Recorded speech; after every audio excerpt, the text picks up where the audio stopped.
Okay, here we go. Victor Victrola 50, number 15,910 from 1921. This is the first generation of the Victor Victrola 50 with the original style motor, horn, and all of the earlier features. Okay, it is obviously mahogany. And in the case of this machine, it does not appear to have been banished to the attic for any period of time or anything like that. What you see here is exactly the condition it arrived in. It is a little dirty on the wood, but not horrible. This is just normal wax buildup and stuff like that. Obviously, somebody was taking care of it. It's a single spring motor like all the 50s are. This is the motor. It is the improved motor, as they called it. They probably didn't bother to call it that in 1921, as this goes back to 1918.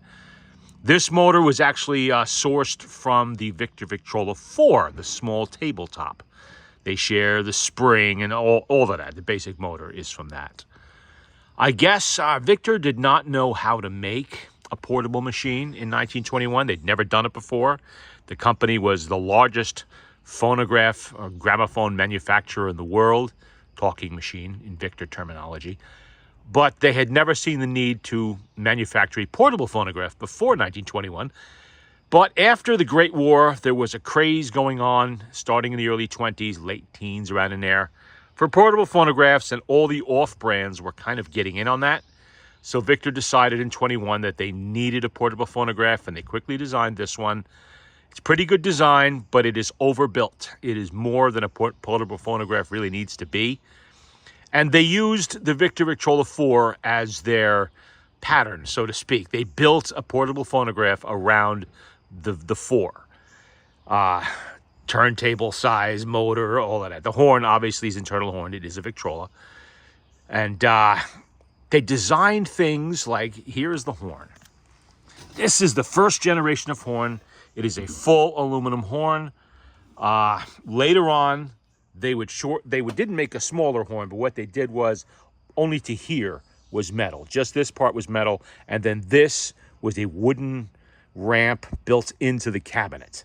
They did this for two reasons. One, to reduce weight a little bit maybe, and the other one was to strengthen the back of the cabinet, because these early models do have an issue with the back panel snapping off. If you are to take this lid stay off, for instance, and let this lid is heavy, to flop back on its own, it'll snap that panel off pretty easily. And they kept this until, I guess it was somewhere like in the middle of 22, when they started it with the shorter horns. They started shortening this and building up more wood back there. But in 21, this is what you got. This is a hallmark of the earliest 50. So if you see one with a full horn like this, if you don't know serial numbers and all of that, you see one with a full horn like this, that's going to be from 1921 or very early 1922. And you can see, it's just a fold-away horn in there. It starts here, goes back, curves around, and the sound comes out. Then the sound hits the lid, and you notice the lid is not flat on the inside. There's curvature here and there, kind of like this and like this. That is to direct the sound waves, reflect the sound waves, and improve the sound. You know, give you a little bit more fidelity, volume, because this was intended to be an outdoor picnic phonograph. Now, a lot of them didn't get used that way.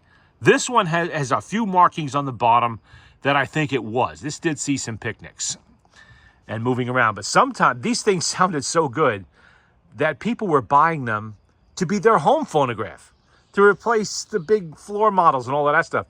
Victor wasn't too thrilled about that, because obviously, while this costs over $700 in today's money, it was $50. That was why the name is the VV-50, $50.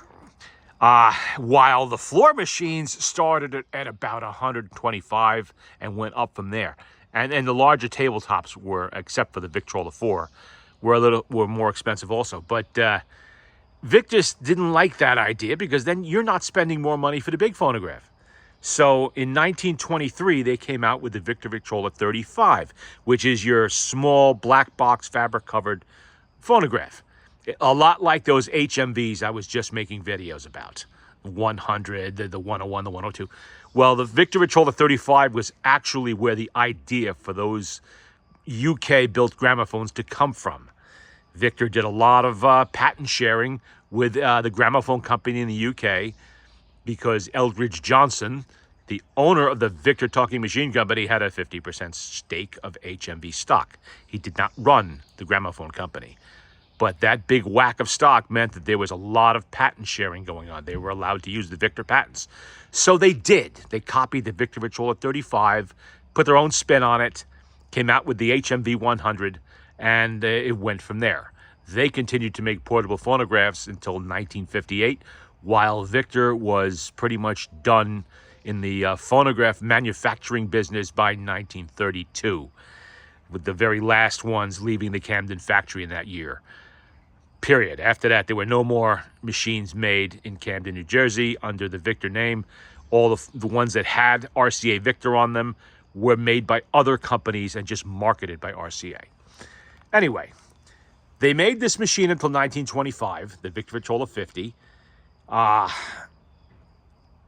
they realized that there was, it was overbuilt and they really didn't need to have this kind of machine for their portable. But these are, beyond a doubt, the nicest portable phonographs to come out of the early 1920s. They are the best built. These things are built like a tank, except for that back panel. And that's only if you do something stupid. They really overbuilt these, and I will show you that here in just a second. Let's get there. And it is heavy. This thing weighs in I think it's like 24 pounds. And there's no provision in this early model for carrying extra records.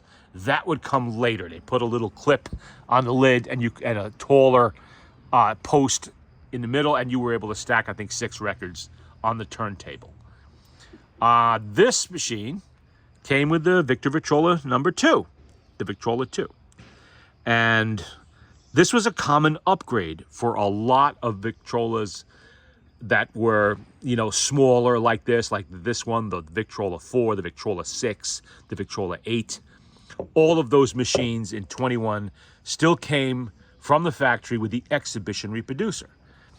And by 1921, Victrola dealers were heavily pushing the number 2 as an upgrade.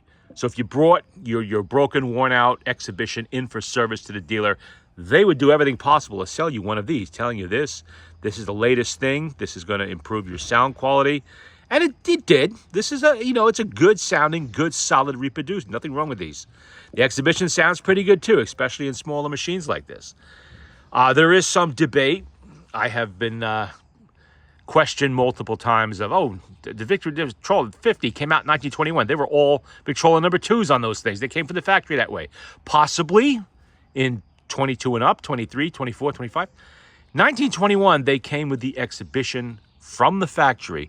I know this because I've worked on, 25 or 30 of these early models. My very first Victrola 50 was an early model from 1921.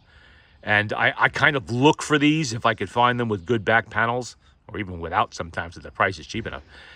And so I know them very well. And I'm going to say 3/4 of them still had the exhibition reproducer on them. And obviously that reproducer had been there for a very long time in the cases that I've had. And the rest were number 2s, but that was a common upgrade. People did that. It's like getting a nicer stereo for your car.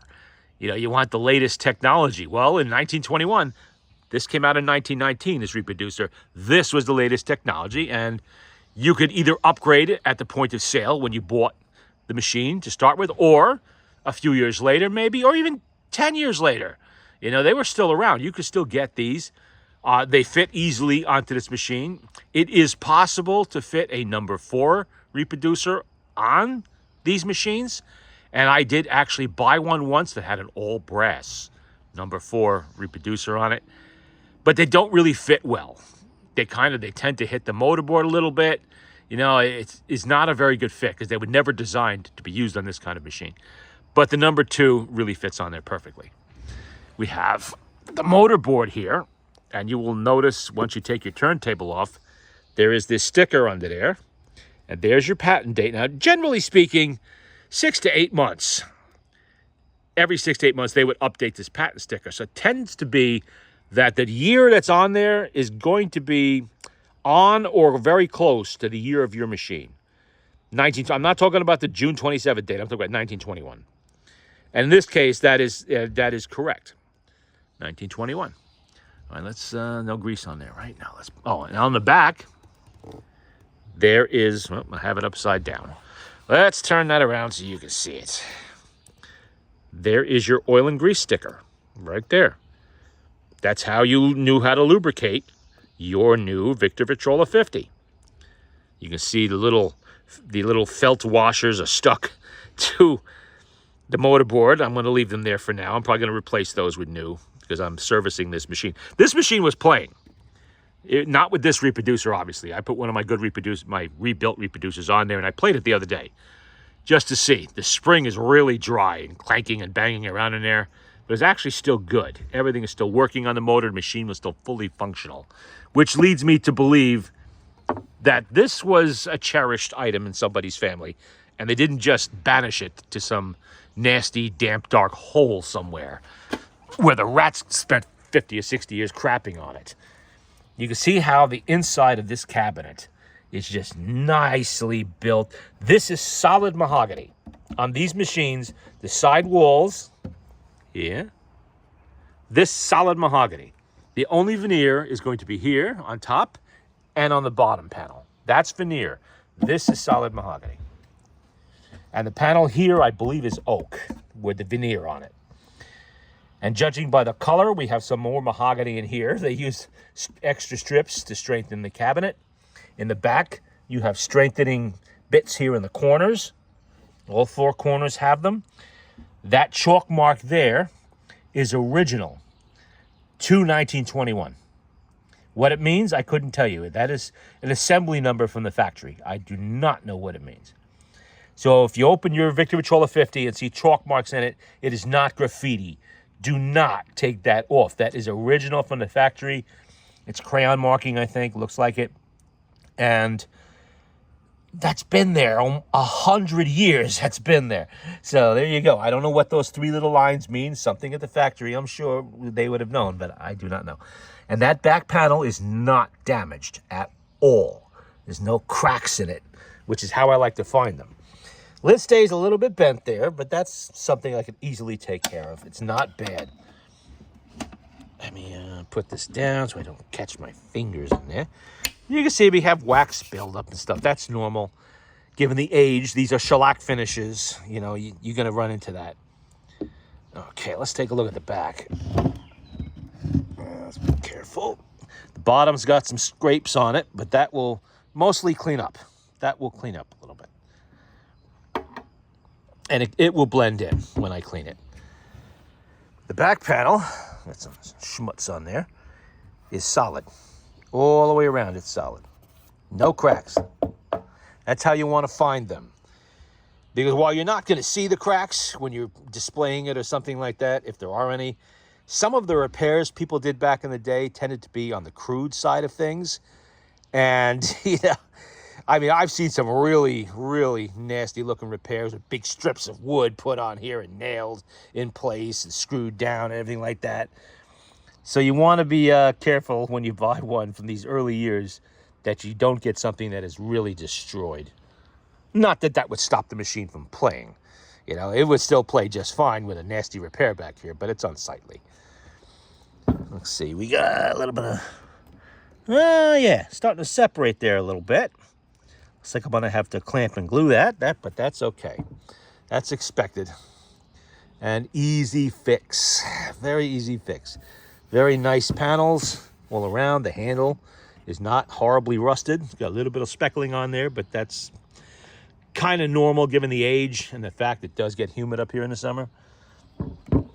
But not nearly as bad as some of it that I have seen.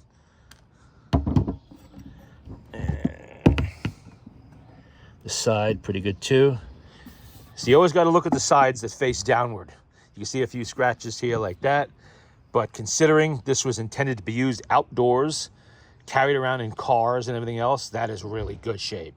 because this side and this side is where you're going to find the most scrapes and scratches or whatever, because that's where you're carrying it. You put it down, this side faces down, and you play it, this side faces down. This will blend in. That'll blend, that'll disappear. That's nothing. You can see the nickel plating is nice. The escutcheon is in pretty good shape here. Sometimes these are all egged out. This one looks like it has no wear at all, which leads me to think that maybe this machine wasn't played all that much. And the fact that it is still functional 100 years later with no service at all. And looking at this motor, this does not look like it has ever been apart. That black graphite grease is typical of what the factory used in the 1920s. And I seen, no crude repairs here. The governor is in nice shape. The brass gear there has the natural toning on it, which I would expect. It looks good all around. And it's not going to be too horrible to clean up. Only a couple of hours with scrub brushes and everything else. And there we go. That is the first video of this Victor Victrola 50 from 1921 in mahogany. It's going to get the full service, reproducer, rebuilt, all of the stuff that I do.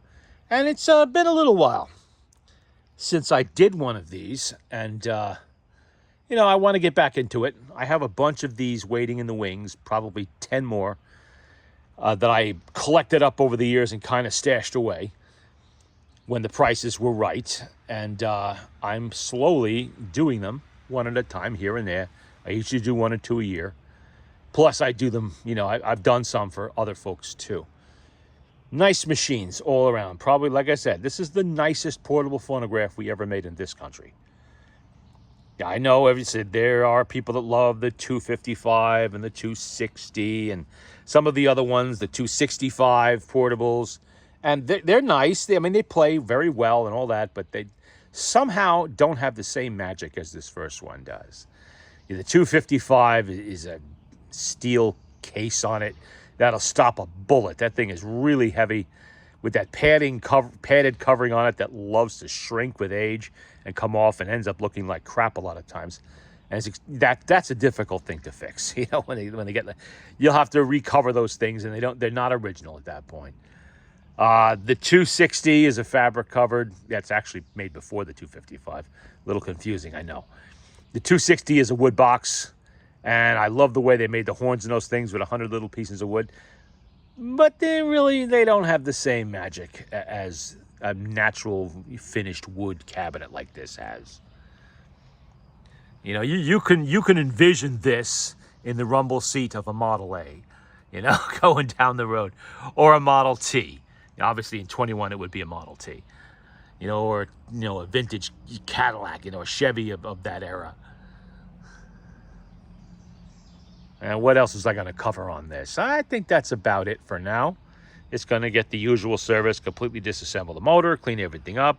The cabinet is going to get the cotton cleanser treatment that gently lifts away the dirt that's been on there a long time. And the wood feeder that will blend in little scratches and imperfections and stuff like that and take off the wax. Well, the cotton cleanser will take off the wax buildup, most of it anyway. Okay, there we go.